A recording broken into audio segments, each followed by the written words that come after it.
नमस्कार, बहुत स्वागत है आपका इंडी इम्पैक्ट में। मैं हूं विवेक पांडे आपके साथ। तो किस तरह से नेस्तनाबूद होगा नक्सल, इसको लेकर 26 सितंबर यानी कि कल केंद्रीय गृह मंत्री अमित शाह नक्सल प्रभावित राज्यों के मुख्यमंत्रियों के साथ एक बैठक करेंगे। इस बैठक में छत्तीसगढ़ के मुखिया भूपेश बघेल भी शामिल होंगे। मुख्यमंत्री के साथ ही साथ मुख्य सचिव अमिताभ जैन, डीजीपी डीएम अवस्थी, गृह विभाग के अफसर भी इस बैठक में हिस्सा लेंगे। बैठक में नक्सल प्रभावित इलाकों में चल रहे विकास कार्यों में आ रही समस्याओं और चुनौतियों पर चर्चा होगी। इसकी जानकारी छत्तीसगढ़ के कृषि मंत्री रविंद्र चौबे ने दी। तो पहले आपको सुनवाते हैं इस बड़ी बैठक को लेकर क्या कुछ कहा छत्तीसगढ़ सरकार के कृषि मंत्री रविंद्र चौबे ने।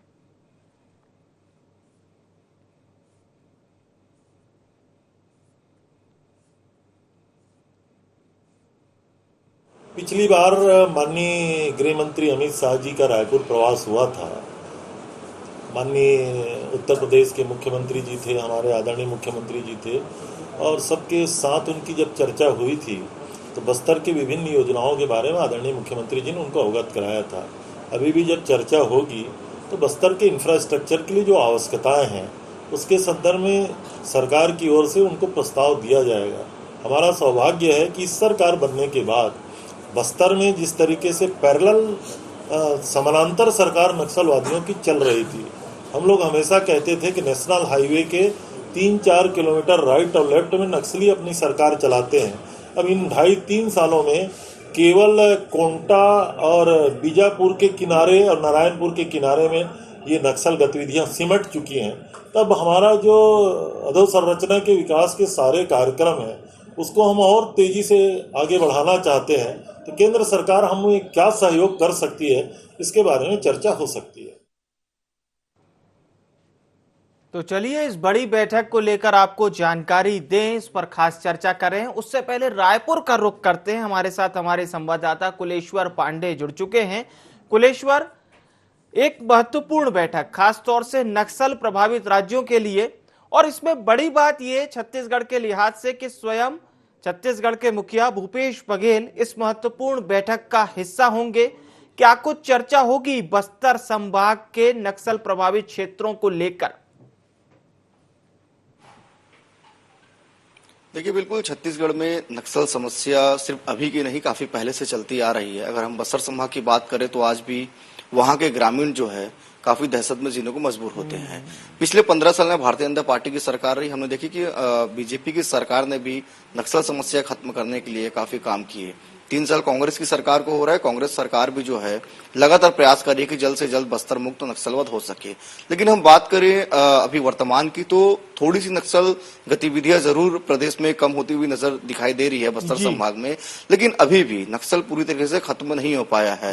और चूंकि ये काफी बड़ी समस्या है, जल्दी खत्म भी नहीं हो सकता। पिछली सरकार ने भी प्रयास किया था और ये भी सरकार प्रयास कर रही है, लेकिन कहीं ना कहीं इन सभी के बीच जो नुकसान है, एक बड़ा नुकसान जो है ग्रामीणों को होता है। अगर हम पिछले 10 साल की बात करें 2011 से 2020 तक की, तो करीब 3700 से ज्यादा नक्सली घटना जो है प्रदेश में बस्तर संभाग में हुई है। वहीं अगर हम मौतों की बात करें तो 450 से ज्यादा जवान इसमें शहीद हुए हैं। ग्रामीण जो है 750 से ज्यादा ग्रामीण जो है इसमें मौत के घाट नक्सलियों ने उतारा है। हालांकि इस 10 सालों में 650 से ज्यादा नक्सली भी जो है जवानों ने नक्सलियों को मार गिराया है। लेकिन कहीं ना कहीं जो ये कल की बड़ी बैठक जो दिल्ली में होने वाली, जो केंद्रीय गृह मंत्री अमित शाह लेने वाली है, निश्चित तौर पे तमाम विषयों को जो है छत्तीसगढ़ के मुख्यमंत्री भूपेश बघेल उनके समक्ष रखेंगे। क्योंकि इसमें डीजीपी और मुख्य सचिव भी शामिल होंगे, तो निश्चित तौर पे आगामी रणनीति के लिए कोई रूपरेखा बनाई जा सकती है। क्योंकि हमने देखा कि 3 साल कांग्रेस की सरकार को हो रहा है और जो बस्तर में लगातार पुलिस की तरफ से जो अभियान चलाया जा रहा है, कहीं ना कहीं नक्सली जो है अपनी जमीन को खिसकते हुए दिख रहे हैं। इसलिए छुटपुट घटनाएं जो है समय समय पर वहां पर करते रहते हैं। लेकिन अगर हम पिछले बीते 5 महीने की बात करें, अप्रैल में ही जो है एक बड़ा नक्सली हमला यहाँ पे हुआ था, जिसमें 19 से ज्यादा जवान शहीद हुए थे। खुद केंद्रीय गृह मंत्री अमित शाह भी जो है वो जगदलपुर पहुंचे हुए थे, नक्सलियों को जवानों को जो श्रद्धांजलि भी दी थी, और साथ ही वही जगदलपुर में ही जो है जवानों से मुलाकात की थी, बैठक भी किए थे। उस समय भी केंद्रीय गृह मंत्री अमित शाह ने कहा था कि हम प्रयासरत हैं, हमारी कोशिश है कि जल्द से जल्द नक्सल मुक्त बस्तर हो सके। लेकिन बैठक के बाद भी जो है ऐसी कई घटना जो है हमको देखने को मिली। सबसे इसमें अहम चीज ये है कि ग्रामीणों को काफी नुकसान होता है, और जो सरकार चाहे बीजेपी की हो कांग्रेस की हो, बस्तर को जो विकास करना चाहते हैं, कहीं ना कहीं नक्सली उसमें बैरियर के रूप में सामने आते हैं। हमने देखा है कि जब सड़कों की बात होती है तो वाहनों को नक्सलियों के द्वारा चलाया जाता है। तो सरकार प्रयास कर रही है, लेकिन कल की जो बैठक है उसमें तमाम विषयों को यहाँ के मुख्यमंत्री रखेंगे, और कुछ छत्तीसगढ़ बस्तर जो क्षेत्र है नक्सल से, उसके लिए कुछ मांग भी मुख्यमंत्री भूपेश बघेल कर सकते हैं। बिल्कुल। कुलेश्वर, मैं ये बात जरूर समझना चाहूंगा क्योंकि कृषि मंत्री हैं रविंद्र चौबे, उनका ये कहना था कि विकास कार्यों पे चर्चा तो होगी, लेकिन जो तमाम समस्याएं हैं, जो चुनौतियां हैं, खासतौर से विकास के लिए जब पैसा आवंटित होता है विकास होता भी है, लेकिन हमने देखा है कि नक्सली उसे टारगेट जरूर करते हैं। चाहे बात सड़कों की हो, जैसा कि आप जिक्र कर रहे थे, या बात स्कूल की हो, हॉस्पिटल्स की हो, इसको टारगेट करते हैं। तो ये ना केवल एक बड़ा विषय होगा, साथ ही साथ इससे निपटने के लिए किस तरह से सीआरपीएफ का और ज्यादा योगदान लिया जाए, इस पर भी मुझे लगता है कि चर्चा हो सकती है। देखिए, बिल्कुल विवेक, बस्तर में नक्सली जो है विकास नहीं चाहते। अभी हमने देखा था कि जिस तरह से जब सीआरपीएफ के द्वारा जो कैंप लगाया जा रहा था, पुलिस कैंप, उसका भी कहीं ना कहीं जो विरोध नक्सलियों के द्वारा देखा गया था। लगातार पर्चे फेंक कर जो है वो सरकार को अवगत कराते हैं कि यहाँ पे अगर और पुलिस कैंप खुला तो हम कई घटना को अंजाम देंगे। तो नक्सली अपना काम कर रहे हैं, लेकिन सरकार भी नक्सलियों से बिल्कुल भी डर नहीं रही है। वो भी यही काम कर रही है, डट के मुकाबला कर रही है, और नक्सलियों को खदेड़ने में कहीं ना कहीं वो कामयाब भी होते हुए नजर आ रही है। जैसे रविंद्र चौबे जी ने कहा कि पहले काफी जिला जो है नक्सल प्रभावित क्षेत्र था, लेकिन धीरे धीरे वो कम होते जा रहा है। ये 3 साल में नहीं हुआ है, पिछले 15 साल की सरकार ने भी बहुत से काम किए हैं, और कांग्रेस की सरकार ने भी काम किया। इस कारण जो है नक्सल जो धीरे धीरे बस्तर से खिसकते जा रहे हैं। निश्चित तौर पे खसकना भी चाहिए, क्योंकि जिस तरह से बस्तर की जो जनता है वो काफी परेशान होते हैं, काफी परेशान है। आए दिन जो है। कुलेश्वर, आप हमारे साथ बने रहिएगा, एक बार फिर से आपका रुख करेंगे। हमारे साथ कांग्रेस से प्रवक्ता सुशील आनंद शुक्ला जी जुड़ चुके हैं, और वरिष्ठ पत्रकार मधुकर द्विवेदी जी भी हमारे साथ जुड़ चुके हैं। आप दोनों का बहुत स्वागत है। शुक्ला जी, काफी अहम बैठक है और निश्चित तौर पर इसकी तैयारी भी मुख्यमंत्री जी ने की होगी। क्या कुछ अहम मुद्दे रहेंगे, न केवल बस्तर के विकास को लेकर बल्कि चुनौतियों को लेकर भी, जो इस बैठक में उठाए जाएंगे? देखिए विवेक जी, बस्तर जो क्षेत्र है वो सबसे बड़ी वहाँ समस्या वो नक्सलवाद का है।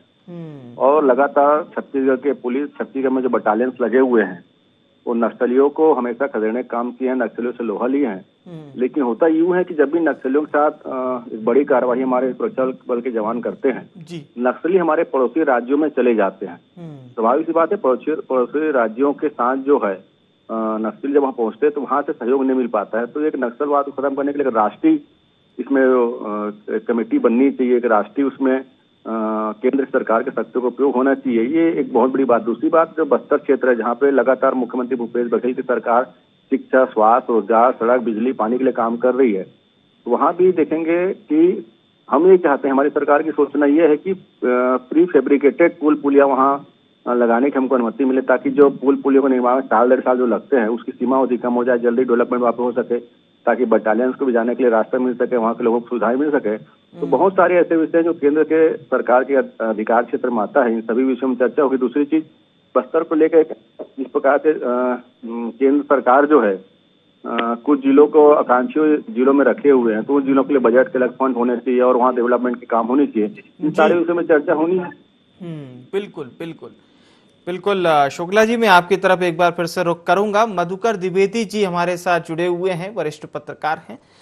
द्विवेदी जी, काफी अहम बैठक है कल की, न केवल नक्सल प्रभावित जो राज्य हैं इनको लेकर, खासतौर से हम बात छत्तीसगढ़ की कर रहे हैं, तो छत्तीसगढ़ के मुखिया भूपेश बघेल न केवल इसकी प्लानिंग किए होंगे, क्या लगता है आपको बस्तर के किन किन मुद्दों पर कल चर्चा होगी अमित शाह से भूपेश बघेल जी की? देखिए, स्वाभाविक रूप से जो चर्चा होगी वो कानून व्यवस्था से मुताल्लिक होगी जी, क्योंकि अमित शाह जी देश के गृह मंत्री हैं, और गृह मंत्री से जब किसी राज्य के मुख्यमंत्री या गृह मंत्री मिलते हैं तो स्वाभाविक रूप से कानून व्यवस्था पर ही चर्चा होती है। बिल्कुल। लेकिन छत्तीसगढ़ में जो कानून व्यवस्था का जो मुद्दा है वो सबसे बड़ा मुद्दा नक्सलवाद है। नक्सलवाद को लेकर के जो कदम उठा रही है छत्तीसगढ़ की सरकार, उससे अवगत कराएगी सरकार, यानी मुख्यमंत्री जी अवगत कराएंगे गृह मंत्री को, बहुत सारी बातें होंगी। लेकिन देखिए विवेक जी, ये जो नक्सलवाद है ना, ये छत्तीसगढ़ के एक माथे में कलंक जैसा चिपका हुआ कई वर्षों से, आज से नहीं। बिल्कुल। और ये नक्सलवादी विकास के दुश्मन है। ये नक्सलवादी नहीं चाहते हैं कि उस क्षेत्र में विकास हो, क्योंकि जब विकास होता है, विकास की धारा बहती है, विकास की रोशनी समाज के अंतिम छोर तक पहुंचती है, या यूं कहिए उस गुरु वनांचल में पहुंचती है जिसके लिए सरकार तमाम योजनाएं बनाती है, पैसा खर्च करती है, तो ये उसमें अवरोध डालते हैं। और आज की सरकार जो काम कर रही है उसमें भी अवरोध डाल रहे हैं। पिछले सरकार के कामों भी इन्होंने, इन नक्सलवादियों ने, आतंकियों ने अवरोध डाला। तो कहने का आशय ये है कि छत्तीसगढ़ एक विकसित राज्य है। अब इसकी सरकार ने भी बहुत काम किया उस इलाके में, सरकार भी कर रही है। द्विवेदी जी, मैं थोड़ा एक टेक्निकल चीज पे आपसे चर्चा जरूर करना चाहूंगा। लोन वर्राटू अभियान जिस तरह से सरकार लगातार चला रही है, आपको क्या लगता है लोन वर्राटू अभियान का क्या काफी व्यापक असर पड़ा? क्योंकि हम देख रहे हैं कई नामी नक्सली जो हैं, इनामी नक्सलियों ने जिस तरह से मुख्यधारा में आना स्वीकार किया, तो कहीं ना कहीं वहां भी एक मैसेज जा रहा है। बिल्कुल जा रहा है। देखिए, इस सरकार ने एक बड़ा अच्छा काम किया कि ये इसने गोली का जवाब गोली से दिया। गले लगाने की बहुत अच्छी बात नहीं रह गई अब, और उसका असर भी हुआ। कई दुर्दांत नक्सली या तो मारे गए हैं, या तो आत्मसमर्पण कर दिया है, या पुलिस ने उनको गिरफ्तार किया है। नक्सलवाद की समाप्ति के लिए जो सरकार को कदम उठाना चाहिए वो सरकार छत्तीसगढ़ की उठा रही, इसमें कोई दो राय नहीं।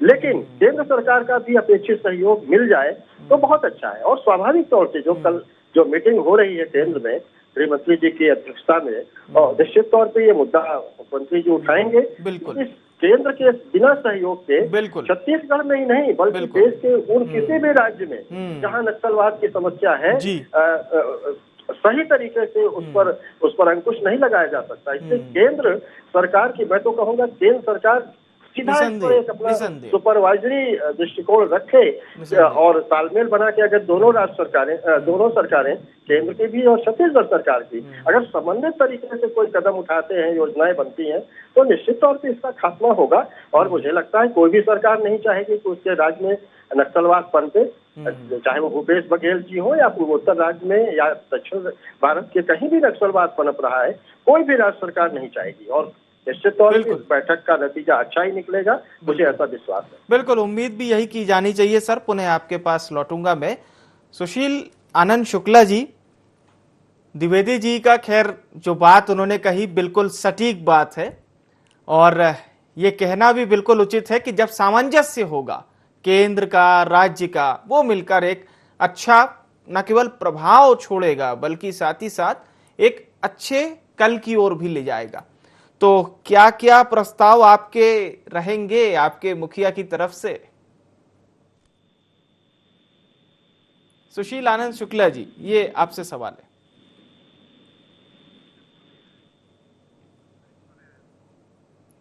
एक बार फिर से मैं मधुकर जी का रुख करता हूं।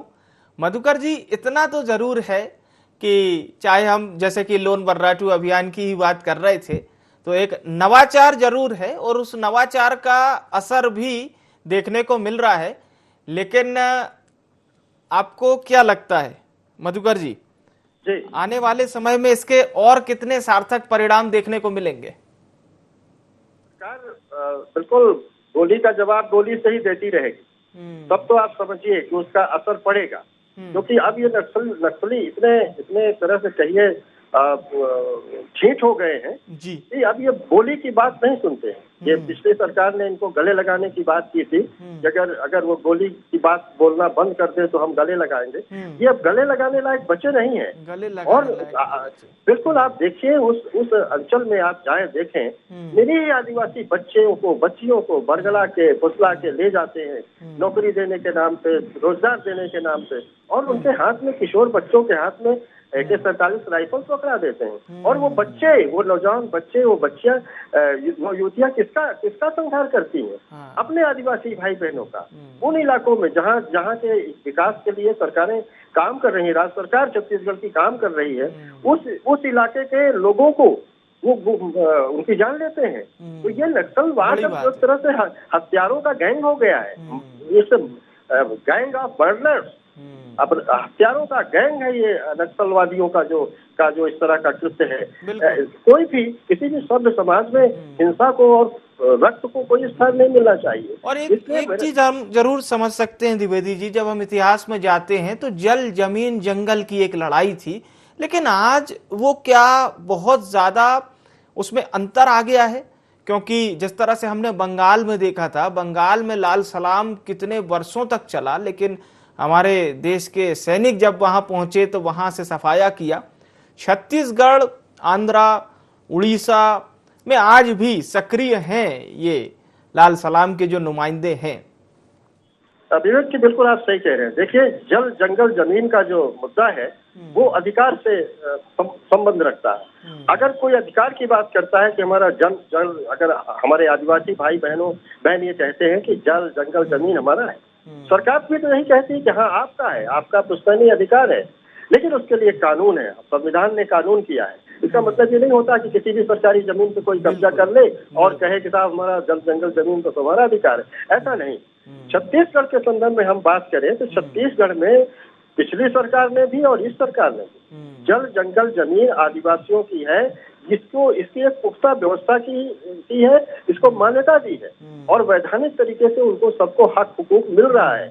वो लड़ाई नहीं है, क्योंकि इसमें आदिवासियों के साथ ये जो चीजें हैं उनके हित की बातें वो तो सरकार ने जी सरकार के दृष्टि से भी समझने की कोशिश करता हूं। सुशील आनंद शुक्ला जी, क्या प्रमुख मुद्दे रहेंगे आपके मुखिया के कल, खासतौर से जब अमित शाह से रूबरू होंगे इस महत्वपूर्ण बैठक में वे? देखिए, नक्सलवाद पर जो पहले के 15 साल के शासन में जो नीतियां थी और अभी वर्तमान सरकार जो विकास, विश्वास और सुरक्षा को लेकर जो पिछले 2.5 साल की हमारी उपलब्धियां हैं उसको हम कैसे आगे बढ़ाएं। निश्चित रूप से जो नक्सलवाद जो है वो राज्य सूची का विषय है गृह, लेकिन जो वर्तमान हालात में देश के समक्ष आंतरिक सुरक्षा के लिए सबसे बड़ा खतरा है। इसलिए केंद्र की भूमिका होनी चाहिए और उसके अनुरूप जो हमारा लक्ष्य है, जैसे कि जगरगुंडा बालासुर जो रोड है वो पिछले 15 साल से बंद थे, हमारी सरकार ने उसको शुरू करवाया। तमाम जिलों में सुकमा, कोंटा, बीजापुर में सैकड़ों स्कूल बंद थे, उनको हमने शुरू कराया। और जिस प्रकार से हम कैंप स्थापित कर रहे हैं तो उसमें सीआरपीएफ, पीएसएफ और राज्य के टीआरजी की भूमिका बहुत महत्वपूर्ण होती है। इसलिए जो हमारी जो कल्पना है, जो हमारा वादा था नक्सल मुक्त छत्तीसगढ़ करने का, उस दिशा में जो सरकार आगे बढ़ रही है उसी संदर्भ में हम अपनी मांग जो है बिल्कुल माननीय गृह मंत्री के समक्ष रखेंगे। बिल्कुल, ये बात तो हो गई सरकार की, लेकिन कल की महत्वपूर्ण बैठक को किस तरह से देख रही है बीजेपी? आदरणीय उमेश घोरमोड़े जी जुड़ चुके हैं, स्वागत है सर आपका। किस तरह से आप लोग देख रहे हैं बैठक को और क्या कुछ सजेशन कल सरकार को देना चाहेंगे इस महत्वपूर्ण बैठक के लिए आप? जैसे निश्चित तौर पे नक्सल को लेकर के केंद्र की सरकार बीते 7 वर्षों से लगातार जीरो टॉलरेंस की नीति के साथ काम कर रही है। उसका नतीजा भी बीते दिनों पूरे देश भर के अंदर से तमाम राज्यों की बात करें, राज्यों की संख्या में कमी आई, जिलों की बात करें, जिलों की संख्या में कमी आई, घोर हिंसक जिलों की अगर हम बात करें, नक्सल प्रभावित जिलों की बात करें तो उसमें भी कमी आई। तो इससे स्पष्ट होता है कि केंद्र की सरकार निश्चित तौर पे नक्सलवाद को लेकर के गंभीर है और निश्चित तौर पे इस नक्सल गतिविधियों को हमें अंकुश लगाना है।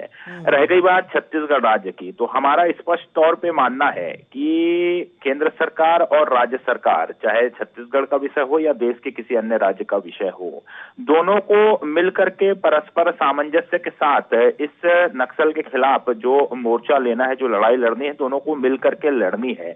और हर मोर्चे पर केंद्र की सरकार हर संभव मदद देने के लिए तैयार खड़ी है। इसका बीते दिनों हम सभी लोगों ने परिणाम भी देखा है और केंद्र की सरकार से लगातार जो छत्तीसगढ़ को मदद पहुंचनी चाहिए वह हर संभव मदद लगातार पहुंच रही है। लेकिन अभी सुरेंद्र वर्मा जी जिस प्रकार से विषय रख रहे थे, नक्सलवाद, मैं नहीं मानता कि राजनीति का। सुशील आनंद शुक्ला जी हैं आज हमारे साथ, आपके प्रिय वर्मा जी नहीं है, सुशील आनंद शुक्ला जी हैं। सुशील आनंद शुक्ला जी भी हमारे बड़े ही प्रिय हैं, बड़ी अच्छा मुख्य प्रवक्ता है कांग्रेस के। और जिस प्रकार से सुशील आनंद शुक्ला जी अभी यहाँ पर विषय रख रहे थे, मैं बिल्कुल नहीं मानता कि नक्सल राजनीति का विषय है। चाहे उस समय यूपीए की सरकार रही हो, राज्य के अंदर में भाजपा की सरकार रही हो, आज राज्य के अंदर में कांग्रेस की सरकार है, केंद्र के अंदर में भाजपा की सरकार है। इससे इतर रख करके दोनों ही पार्टियों को भी इस विषय को आगे बढ़ाना चाहिए और किस प्रकार से नक्सल के खिलाफ मोर्चाबंद होकर के मजबूती से हम लड़ाई को आगे बढ़ सकें, इस दिशा में हमको जाना चाहिए। और राज्य की सरकार की अगर मैं बात कर लूं तो जरा सा नीति को लेकर के, नक्सल के खिलाफ जो राज्य की नीति होनी चाहिए उसको लेकर के छत्तीसगढ़ की जनता के अंदर भी और तमाम प्रशासनिक स्तर पर भी एक कंफ्यूजन की स्थिति है कि बिल्कुल। सुशील आनंद शुक्ला जी, आपका रुख करना चाहूंगा। घोरमोड़े जी कह रहे थे कि बात तो रखी जा रही है लेकिन उस तरह से नहीं रखी जा रही। इसके साथ ही साथ उन्होंने बताया किस तरह से जीरो टॉलरेंस नीति पर केंद्र सरकार काम कर रही है। हालांकि हम छत्तीसगढ़ का जिक्र कर रहे थे, इस पर क्या कहना चाहेंगे आप? उमेश घोरमोड़े जी को आरोप लगाने से पहले अपने गिरेबान में झांकना चाहिए। जो बदलाव बस्तर की जनता महसूस कर रही है और ग्राउंड में दिख रहा है, एनसीआरबी का रिपोर्ट है कि नक्सल घटनाओं में 37% कमी विगत 2.5 साल में, 2.25 साल में आई है। और उसके साथ साथ जो नक्सल में शहादत की जो घटनाएं होती थी उसमें 52% कमी आई है। तो ये वही छत्तीसगढ़ है जहां एक तरफ दिखावे के लिए रमन सिंह जो है वो नक्सल मामलों में सलाहकार तो केपीएस गिल को बना देते थे, लेकिन उनसे क्या कहा गया था, कुछ करने की जरूरत नहीं है, वेतन लो और मौज करो। हमारा स्पष्ट मानना है, आरोप लगाना मेरा उद्देश्य नहीं है जी। लेकिन जो आज बस्तर में जो बदलाव की बयार चली है उसको और आगे तक ले जाना है। जो बस्तर का विकास है, बस्तर के लोगों को जो रोजगार उपलब्ध हो रहे हैं और जो सुरक्षा के लिए जो हर 5 किलोमीटर में कैंप स्थापित करना, 38 से ज्यादा कैंप नक्सल क्षेत्र में हमने स्थापित किया है। स्कूल खुले हैं, वहाँ रोड रास्ते खुले हैं, तो इसको और कैसे तेजी से हम कर सकते हैं, उस दिशा में हम केंद्र की सरकार, हमारी भी सरकार है और माननीय गृह मंत्री से उसी संदर्भ में हम अपनी मांग, छत्तीसगढ़ की जनता की मांग और बस्तर के लोगों के हित की जो मांग है वो हम रखेंगे। और इस प्रकार से अनर्गल आरोप भारतीय जनता पार्टी न लगाए। मेरा निवेदन है कि हमने भोगा है नक्सलवाद का दंश, लगातार हमने एक पीढ़ी की पीढ़ी झीरम मामले में खोया है और भारतीय जनता पार्टी की जो नीति है उस पर मैं टिप्पणी नहीं करना चाहूंगा। लेकिन आज बस्तर में जो बदलाव है और बस्तर में जो नक्सलवाद सिमटने लगा है, जो सीमावर्ती क्षेत्रों तक सीमित हो गया है, उसको हम समूल नाश करने के लिए दलगत राजनीति से ऊपर उठकर आदरणीय पार्टी घोरमोड़े जी, दलगत राजनीति से ऊपर उठना पड़ेगा, शुक्ला जी का कहना है ऐसा। और मैंने पहले ही आपको बताया और मैंने अपने जी,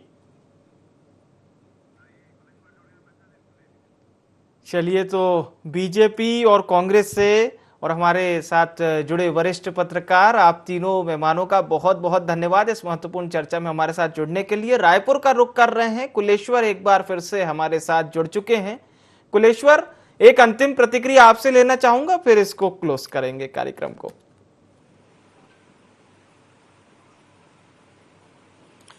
देखिए, समस्या तो नक्सल का छत्तीसगढ़ में है और पिछली सरकार ने भी काम किया था, कांग्रेस की सरकार ने भी काम कर रही है, लेकिन सबकी नजर जो है कल दिल्ली में जो बैठक होने वाली उस पर है कि आखिर क्या कुछ बात मुख्यमंत्री भूपेश बघेल कर सकते हैं और क्या कुछ नक्सल क्षेत्र के लिए मांग कर सकते हैं। क्योंकि बस्तर में भले ही सरकार कह रही है कि कुछ जिले जो है नक्सल में सिमट चुके हैं, लेकिन आज भी नक्सल मुक्त बस्तर नहीं हुआ है और बस्तर के जो ग्रामीण है लगातार दहशत में जीने को मजबूर है। बिल्कुल कुलेश्वर, इस महत्वपूर्ण बैठक पर हमारी भी नजर रहेगी। बहुत बहुत धन्यवाद आपका तमाम जानकारी हमसे साझा करने के लिए। तो कल एक अहम बैठक है जिसमें नक्सल प्रभावित राज्यों की बैठक होगी। केंद्रीय गृह मंत्री अमित शाह इस बैठक को लीड करेंगे। छत्तीसगढ़ के मुखिया भूपेश बघेल भी इस बैठक में शामिल होंगे।